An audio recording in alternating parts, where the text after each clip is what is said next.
A very good morning to all dear students. आज की company law की class में हम नया टॉपिक स्टार्ट कर रहे हैं, नया चैप्टर स्टार्ट कर रहे हैं जिसे हम बोलते हैं majority powers and prevention of operation and mismanagement, और ये पार्ट 1 है।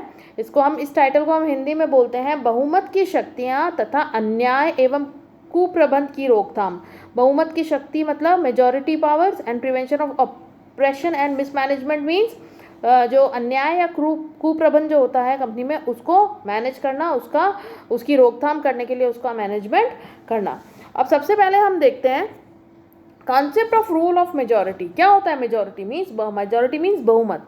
मान लीजिए कंपनी के अंदर 100 लोग हैं और 100 लोगों में से 51 व्यक्तियों ने अगर किसी चीज़ के लिए हाँ कही है तो ये मेजॉरिटी है, और अगर 51 लोगों ने ना कही है तो ये मेजॉरिटी है। तो जो डिसीजन हम लेना चाहते हैं, अगर कोई हमने प्रश्न सबके सामने रखा है तो उसके लिए क्या मेजॉरिटी क्या कहती है, यस कहती है, नो कहती है, उसको हम बोलते हैं the concept of rule of majority. अगर हम concept of rule of majority को और डिटेल में समझना चाहते हैं तो हम ये कहेंगे कि ये एक ऐसा नियम है जिसके द्वारा क्या किया जाता है, कंपनी में जो सदस्य होते हैं अपनी इच्छा के अकॉर्डिंग उसके कंपनी के प्रबंध के लिए अपना डिसीजन देते हैं, निर्णय लेते हैं, और उसके अकॉर्डिंग संकल्प पारित किया जाता है, और जो मेजॉरिटी कहेगी वही चीज़ आगे लेकर जाई जाती है, नहीं तो उसको वहीं रोक दिया जाता है।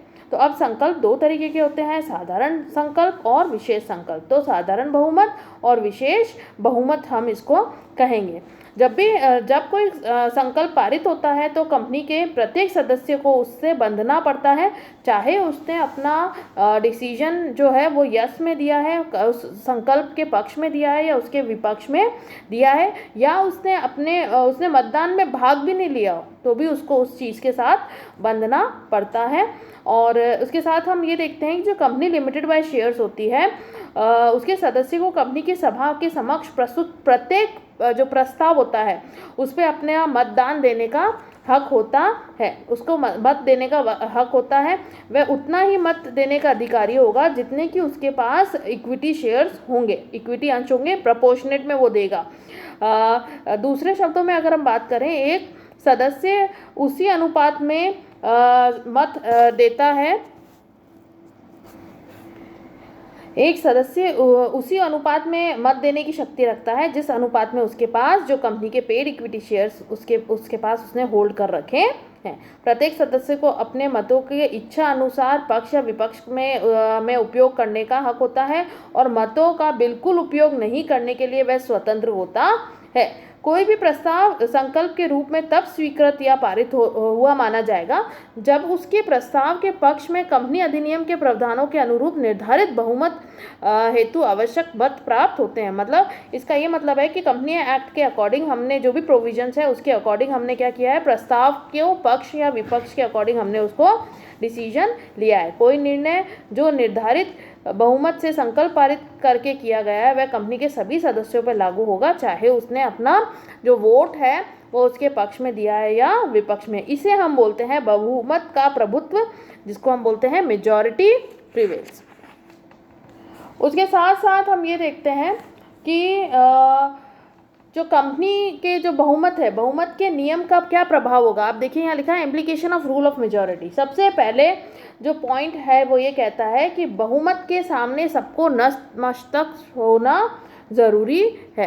द रूल ऑफ मेजॉरिटी और supremacy is a majority of majority implies the following things. इसके अंदर ये है, deem to know that the will of the majority prevails in the company.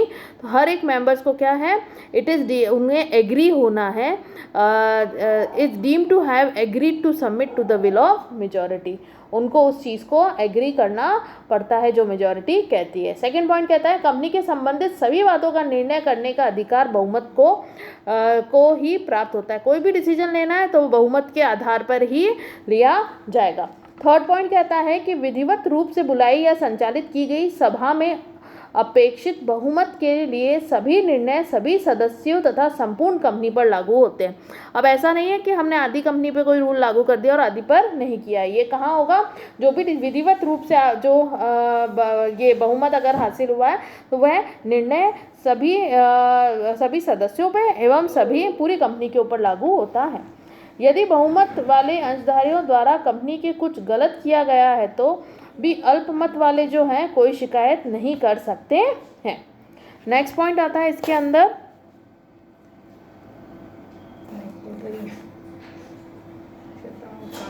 सामान्यतः न्यायालय कंपनी के संचालकों द्वारा किए जाने वाले आंतरिक प्रबंध में कोई हस्तक्षेप तब तक नहीं कर सकता है जब तक कि कंपनी के जो अंतर नियम के अधीन प्राप्त अपने अधिकारों के लिए के भीतर रहकर उन्होंने कार्य किया है। तो न्यायालय इंटरफेरेंस नहीं करता है, the court will not intervene.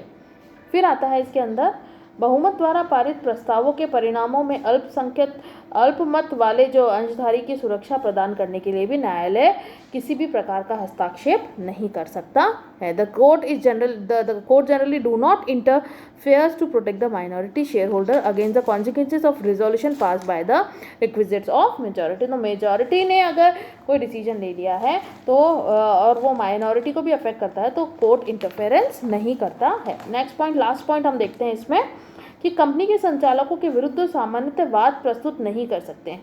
जो अल्पमत वाले अंशधारी है वो कभी भी इनके अगेंस्ट वाद प्रस्तुत नहीं कर सकते हैं जब संचालकों का किसी भी सदस्य के प्रति व्यक्तिगत कर्तव्य होता है और तथा वह उस कर्तव्य को भंग करने तथा कोई भी सदस्य अपने विरुद्ध वाद प्रस्तुत कर सकता है।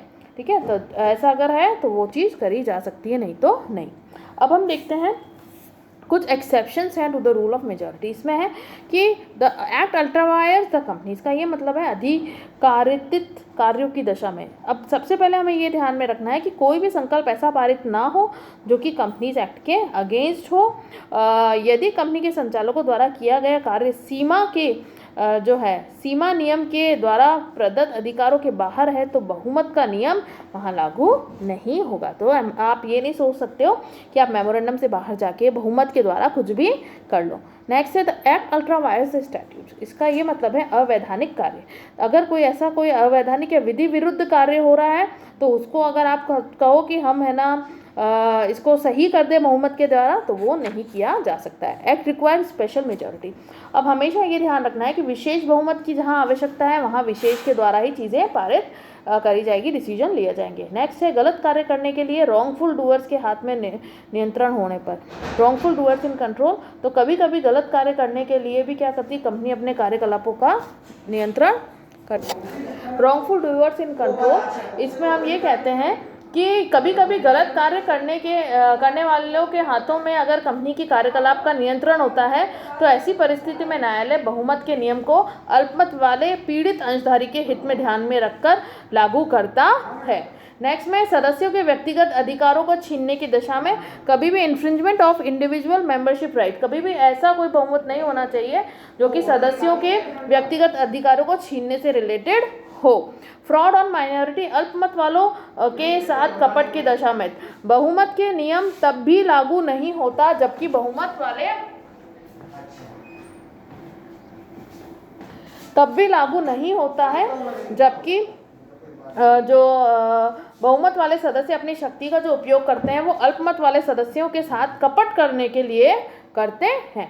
नेक्स्ट है exception under the companies act. Company अधिनियम के प्रावधानों के अधीन अपवाद, अगर ये कंपनीज एक्ट के अकॉर्डिंग है कि अंशधारियों के अधिकार में हेरफेर व परिवर्तन का प्रस्ताव या कंपनी के अन्वेषण का प्रस्ताव, समझौता या व्यवस्थान का प्रस्ताव, कंपनी के अधिग्रहण संबंधित प्रावधान, कंपनी के अन्याय व कुप्रबंध को रोकने का प्रावधान या वर्ग कार्रवाई संबंधी प्रावधान। अगर कंपनी अधिनियम में कोई प्रावधानों में अल्पमत वाले सदस्यों के हित का संरक्षण की व्यवस्था है तो इन प्रावधानों में भी प्रावधान भी सम्मिलित होते हैं। तो ये सारे क्या है, exception under the companies act है, ये सारे उसके अंदर इंक्लूडेड होते है। तो ये है the companies act make many provisions which provide protection to the minority shareholder. तो इसके द्वारा माइनॉरिटी शेयर होल्डर्स को प्रोटेक्शन मिलता है लास्ट पॉइंट के अकॉर्डिंग। अब आपका इंपॉर्टेंट क्वेश्चन जो बनता है यहाँ पर वो ये है explain the concept of rule of majority, और सेकंड पॉइंट बनता है explain the exceptions to the rule of majority. तो कॉन्सेप्ट में आपको कॉन्सेप्ट बताना है मेजॉरिटी क्या होती है और इक्विटी शेयर होल्डर्स को मिलती है, उनके शेयर्स के अकॉर्डिंग मिलती है, वो चाहे तो पक्ष में दे विपक्ष में दे ना दे, और सबको इससे बाइंड होना पड़ता है, चाहे आपने पक्ष में दिया हो, विपक्ष में दिया हो, उसको ना दिया हो, या आपने वोट ही ना दिया हो। और exception to the rules of majority मैंने आपको पढ़ाए।